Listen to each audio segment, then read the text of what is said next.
Okay, this is going to be less than a 5-minute video on how to protect yourselves.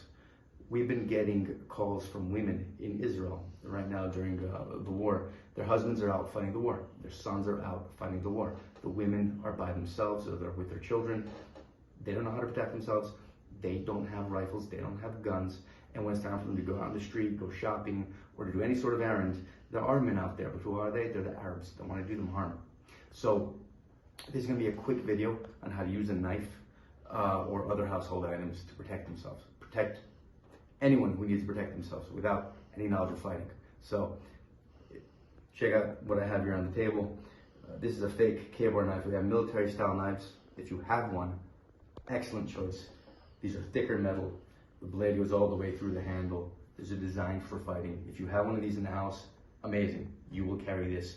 If this is not an option for you, you're taking a steak knife. It could be a larger one, a smaller one. This one is even beat up. The tip is broken.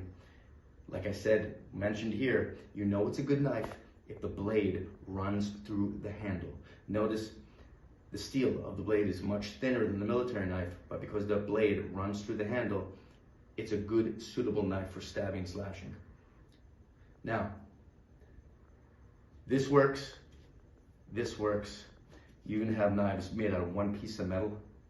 This will also work. Plastic knives, they don't work as well, obviously, but for anyone who ever cut themselves on a plastic knife, you know you can do some serious damage with this. When you don't have anything else, use what you have. Pencils or pens, these are excellent. Pencil or pen, take the base, the eraser, or the base of the pen, put it on your palm, make a fist around it, make it straight through. It's a beautiful stabbing weapon. Screwdriver. How do we hold these? We're gonna hold the screwdriver. We're not making a fist around it. We're putting our thumb at the top, and it makes it a beautiful stabbing implement. As I'm holding the screwdriver, that's the exact same way I'm gonna hold a knife. Making a fist with the thumb on top. Not as solid, much more solid.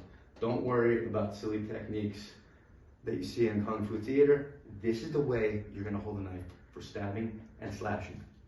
Works also with the kitchen knives. Again, not good, good. Again, wrap, and there's your thumb. There's two types of attacks you're gonna do. You're gonna make stabbing types of attacks. The stabbing attacks are very fast. They go from in close, and they go direct line towards your target. Stabbing attacks, I want you to go through the center mass. If the person you're attacking is trying to do you harm, is very athletic, and they move around a lot, you want to go, if this is his body, straight for his center mass, the torso, ideally the chest, and you're not hitting the surface. That's not your target. If you're hitting the front of him, your target is all the way through the spine. You don't want to stop here. You want to go all the way through. Make sure you take the knife out. Don't lose your knife. That goes with any type of weapon. That's the stab. The other type of attack you're going to use, same grip, is going to be the slash. If they're holding a knife, there's a technique called defanging the snake. You're slashing at the hands.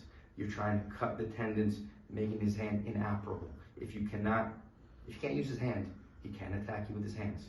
That's what the slashes are. So we got stabs, we got slashes. Other than attacking the hands, where do we attack on the body? Everywhere where we take a pulse or we put an infusion. So the carotid, this beautiful vein right here, the veins right here. Any one of those areas, that was less than 5 minutes. This is how you use the knives. 2 attacks, stabbing, slashing.